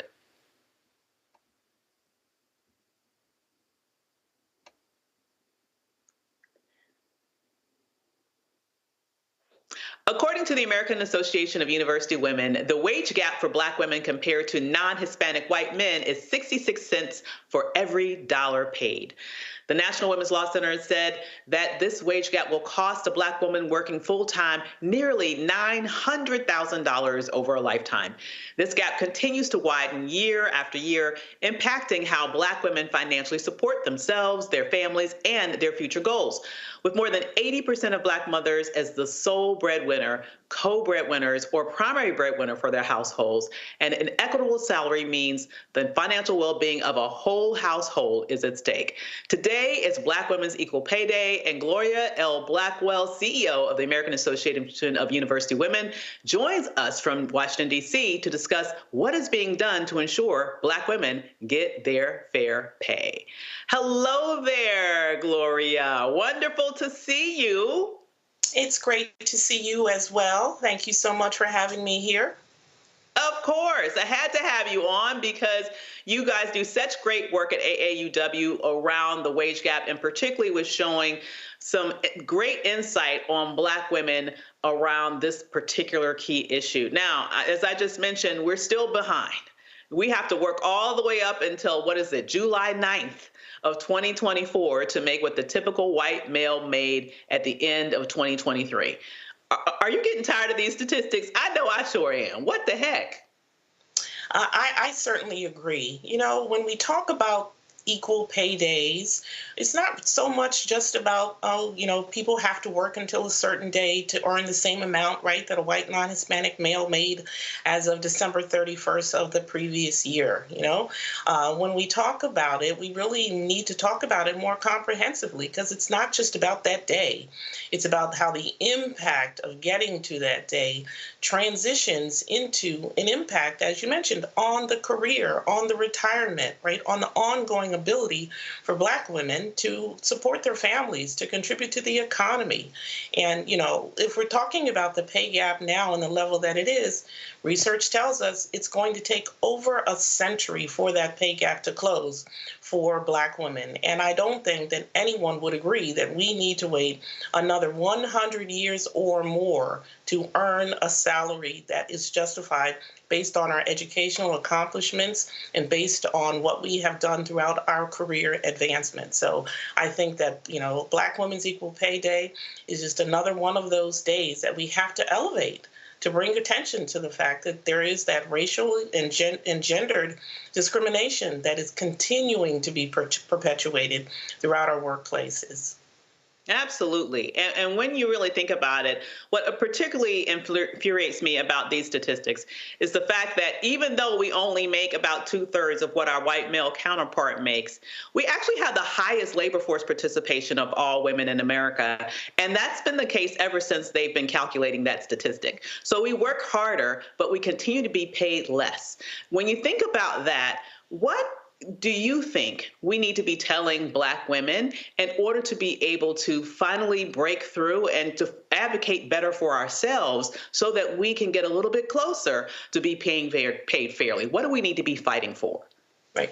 So I think in part, it really is about demanding equity and demanding that the wage gap be taken care of, right? So for example, you know, Black women vote at high rates. And so if we're getting people in office who are going to make sure that legislation moves forward to close the gender pay gap, you know, we really have to hold them accountable. You know, one of the things that AEW, we asked CNN last week to ask the candidates about, you know, what are they going to do about closing the gender pay gap? Because we know that, you know, 2/3 of Black women voted in 2020. We have the power to make a change and make a difference. So it really is about, you know, attacking it from that policy level, holding individuals accountable, and holding our employers accountable as well, educating themselves about the laws that currently are in existence, but are they being implemented fairly within their organizations, within their companies, within the businesses where Black women are currently in the workplace. And it really is important that they educate themselves about what those laws, what those rules are, because so many employers are not being held accountable. They're not following the guidelines because the laws that are in place are not being enforced in the way that they should be. And I think advocating for the Paycheck Fairness Act, you know, making sure that we update the Equal Pay Act of 1963, making sure that we don't just get the laws on the books, that we hold our employers accountable.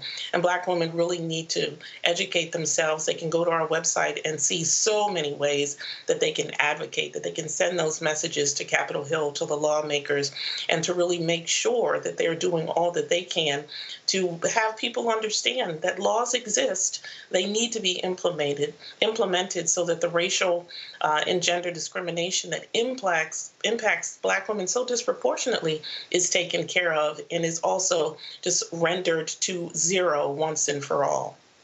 Absolutely. If it's okay, I think I'm going to bring the panel in because I believe they might want to ask you a question or two around what we can do on this Black Women's Equal Pay Day to make sure that finally Black women and families receive greater access to economic justice.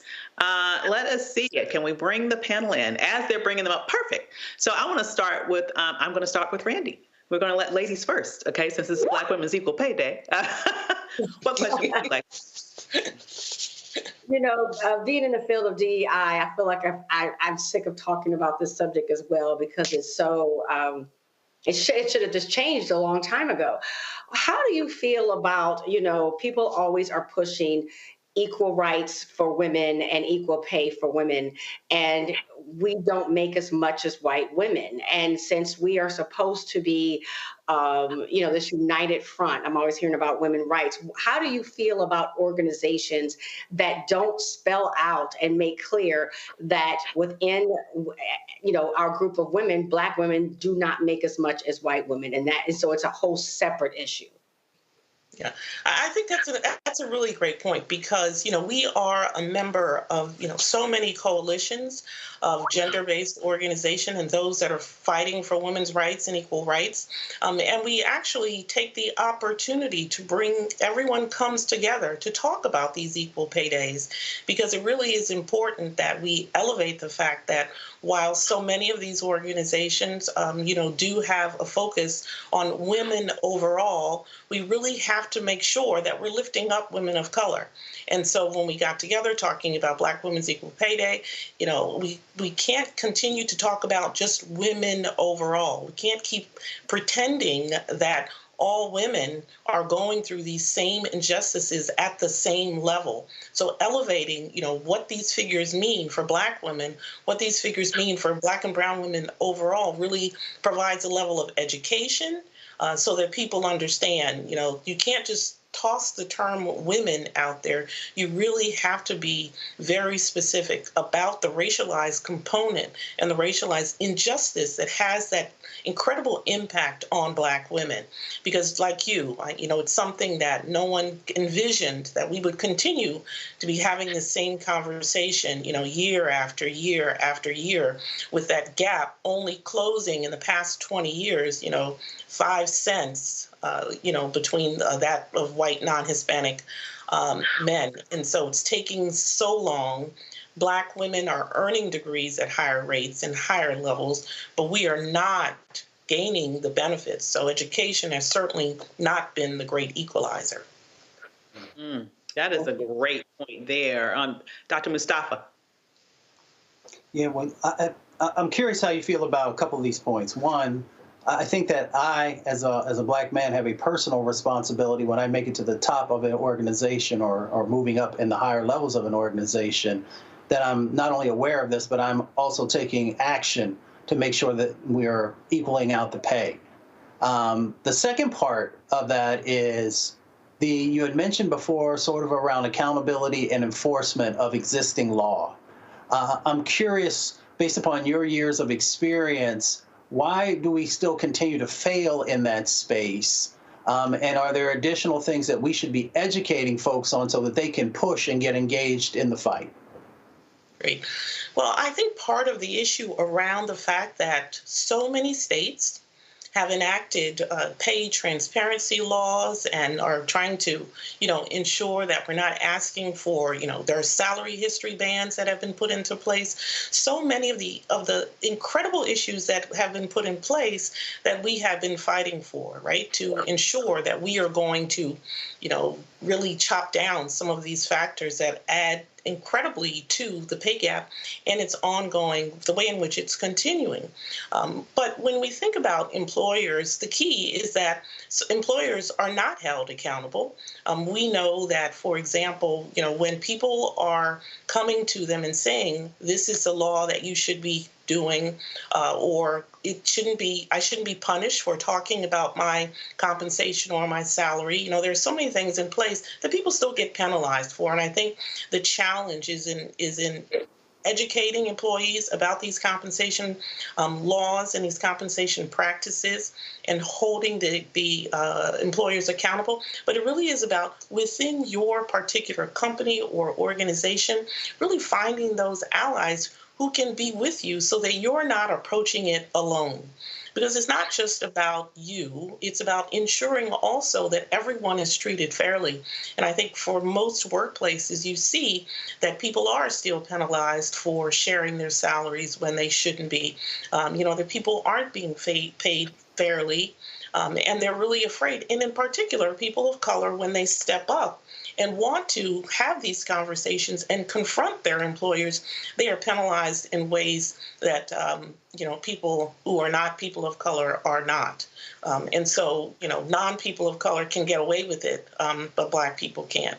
And they are finding that the severity of the penalty is one that so many Black and brown people aren't willing to take the risk for. And so the education and the finding of the allies and holding employers accountable in ways that you can is one of the huge steps, I think, that would change the landscape of our workplaces. Absolutely. And Representative Jackson.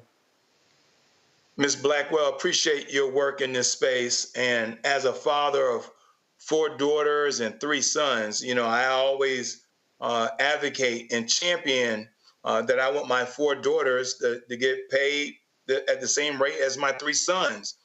Because we all know, as you've already articulated, the pay gap is not based on qualification. It's not based on experience. It is very specific around race and gender. But as a legislator, I'm sort of stuck in this conundrum, because there's a part of the law that prohibits me for asking for that information that I need to strengthen the law in other areas at the state level. So that way we're not still talking about this 60 years from now. And so, what kind of advice can you give me as a lawmaker, as a legislator? What can we do to where we do not create an environment that can put our sisters into harm's way as we trying to reduce this gap that the Equal Pay Act that was signed 60 years ago has yet to achieve? Mm-hmm. Yeah, I appreciate that, because legislation is obviously, and working on the policy front is obviously one of the key ways that we have been working as an organization and with our coalition partners, right? And so across our states, almost all states, including the District of Columbia and Puerto Rico and Guam, everyone has put something in place. And you're right, you get it in place and you can check that box, but what really happens after that? And I think in part, it's the way in which employers are at the current state are not required, to submit their employment data based on race, and since that has not been something that has been taking place recently, and we're trying to get that reinstated, there really isn't the data that we do need, right, moving forward to be able to hold them accountable. Because if you don't have to report it, then who knows what you're doing internally in your company. And so getting back to the place where we have that data on an annual basis, I think would be really helpful. And it would help in the enforcement of ensuring that they are being, in compliance with the laws that are set forth. And also, just having more of an opportunity to make sure that cases are being investigated when it is put forth that individuals are stating their case, that they have been discriminated against on the basis of race, and the other factors that come into play. And when you think about your daughters and the future that you want for them in the workplace, one of the things that we are doing is we teach salary negotiation. We're teaching financial literacy. It really is about educating our people around the tactics that can really support them in the workplace as well, and also educating them around these types of laws so that they don't enter into the workforce not understanding what their rights are. And as a legislator, understanding that this is an issue that really has been addressed for so long, and that we really can't wait another century for the laws to be enforced to impact the overall economic security of Black women. Well, I have to tell you, Ms. Blackwell, thank you so much for all the work that you do at AAUW. I know that you all have been in the fight for decades with this, and you are going to continue that fight. If people want to find out more about the work that you do, how can they get in contact with you? They can visit us at aauw.org and find out about all of our programs, all of our legislation that we do, find out about our 2-minute activists where they can get in touch with their legislators on the Hill. And we would be happy to provide all of that information because Black women deserve equal pay and they deserve to be honored for the contributions that they make to our organizations, to our workplaces, and to our communities. Absolutely, they do. I could not have said it better myself. Thank you so much for joining us this evening. Thank you. Absolutely. And listen, we'll be right back right after this quick break with more Roland Martin Unfiltered on the Black Star Network. Coming soon to the Black Star Network. I still have my NFL contract in my house. I have it in a case. It's 4 of them for my 4-year contract. I got a $600,000 signing bonus. My base salary for that first year was $150,000. Matter of fact, $150,000. $150,000. That's what I made. $150,000. Now think about it. My signing bonus was a forgivable loan, supposedly. When I got traded to the Colts, they made me pay back my signing bonus to them. I had to give them their $600,000 back. Wow. Yeah, I was so pissed. Because, man, I try to be a man of my word. I'm like, you, I'll give you your money back.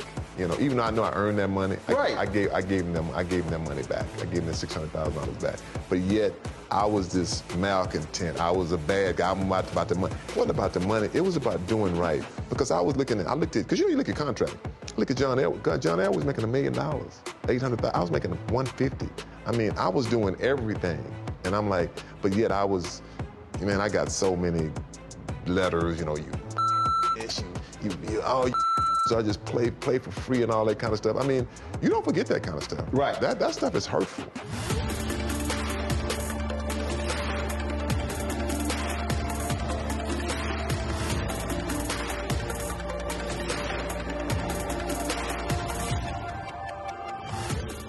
Carl Payne pretending to be Roland Martin. Holla! You ain't got to wear black and gold every damn place, okay? Ooh, I'm an alpha, yay. All right, you're 58 years old. It's over. And you are now watching Roland Martin Unfiltered. Uncut, unplugged, and undamn believable.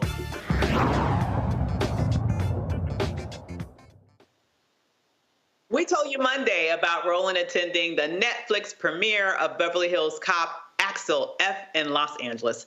You saw his interview with Kevin Bacon and Joseph Gordon-Levitt yesterday. Tonight, his discussion with the two have been on this ride with Eddie Murphy since 1984 with Judge Reinhold and John Ashton. So how we doing? Good. How are you? All right, so y'all have been, this is the 4th one for you two. So y'all finish each other's lines now? You sort of like an old married couple where you know what you're gonna do next? Yeah, well, we trust each other. It feels like something good's gonna happen. It's a comfort zone. You know something good's gonna happen when we work together. How much do you get to play in terms of get to improvise and get to feed off of each other? Well, the first one, we improvised a lot. I mean, the first one, Taggart and Rosewood weren't developed that well. And Marty Brest, the director, he was terrific. And he gave Judge and me all the freedom we wanted to create. Y'all got the script, y'all like, this it? Huh? Yeah, y'all got the script, said, this it? Yeah, we're gonna sit here and do some other stuff. Yeah, that's exactly right. The climbing over the wall stuff was all improvised. No, but in the script it said, Taggart and Rosewood sit in an unmarked car. And that's all it said. Yeah. And then we shoot it that way a couple of times, and then Marty go, okay, we got that. Now let's screw around and have fun. And the have fun part, that's the one that actually probably ended up in the movie. But the script on this one was pretty tight, so we didn't have as much room to play. Yeah, he wanted to stick to the... When you have a director that's also one of the writers, he really holds on to those words. The first one came out 40 years ago. Does it still shock you how people respond to the movie and your characters? Yeah. I mean, honest to God, it doesn't feel like 40 years ago. It feels like yesterday. But it's kind of fun walk down the street and I still go, hey, Taggart, hey, Taggart, don't let him put a banana in your tailpipe, you know. Now, see, some folks are bothered by that. Richard Roundtree was complaining about people kept calling him John Shaft. Oh, and yeah. And his dad said, yeah, son, I read that. And his dad said, son, if people remember you for something, he said, you need to get over that. Well, and it changed his perspective on that. That's right. When it first started, I mean, I got my degree in theater. I've done a lot of stuff and a lot of other movies. But when it first started happening, I was really bothered by it. I went, hey, man, I've done a lot of other things. I'm not just Taggart, you know. But after a while, I embraced it. And I said, you know what? There's not too many actors that can put a stamp on a role they're going to be known for eternity. And you better take it and go with it. And now I enjoy it. Judge? Everything has its price. I've heard that I didn't get roles because I was too identified with the movie, but here we are, a celebrated franchise that the world loves. And so, you know, it's a double-edged sword, but I think to be identified with a new genre, because it was at that time a new genre, that, you know, we're proud of that. So. Talk about your relationship over these years with Eddie Murphy. Right. Well, even though we don't see each other, we've collectively gone through this. Mm-hmm. So every time we see him, we're closer. It's like family reunion? Yeah. Yeah, it's like homecoming, that. you know? Yeah, especially the first time we'd seen each other in years was when we shot the unmarked car scene, and Eddie got in, and the first thing he said, well, he looked at us and he said, well, at least we still resemble our characters. But the chemistry was still there. It just, like I said, it just felt like something good was going to happen. You know, you didn't know what, but you knew it was going to be good. And obviously, we change, we age, and all of those different things along those lines. And for both of you, your characters have gone through a lot. They just had to put you through hell in this one. Yeah. Yeah. I'm from Texas. We have a phrase called "rode hard, hung up wet." They trying to make us. Yeah. Actually, we pulled back on that because when I really went for it with the makeup artist, and I had my eye was shut and stuff, and showed up on set, and Mark said, "No, that's too grotesque." He's like, "It's not a horror movie." Yeah. Funnest part for you, doing this one here. Just getting back into the relationships, you know, and I've said this before, you know, I have a lot of, Eddie and I have a little friction in this one a little time, but that's what friends are. Like you had in the first one? Yeah, but we developed a friendship in our personal life, right, and in our theatrical life. So, I mean, friends disagree with one another every now and then, but they're still friends. Absolutely. And I think that still comes across, and I think the audience appreciates that. You know, they can identify with that. You know, my best friend I can get in an argument with, but I still love him. He's still my friend. Absolutely. We don't talk anymore. I know it seems that we're very cordial, but we haven't talked in years. With him, I try to stay away from him, but you know, with Eddie, it's good. As we say, yeah, right. Gentlemen, we appreciate it. Thanks a lot. Appreciate you. All right. Thank you so much for joining us this evening. Thank you to the incredible panel that gave us wonderful insights. And thank you so much to the Roland Martin family for having me back in this chair. We sure hope that Roland is feeling better soon. Until the next time, we will see you tomorrow on Roland Martin Unfiltered at the Black Star Network. And until then, holla.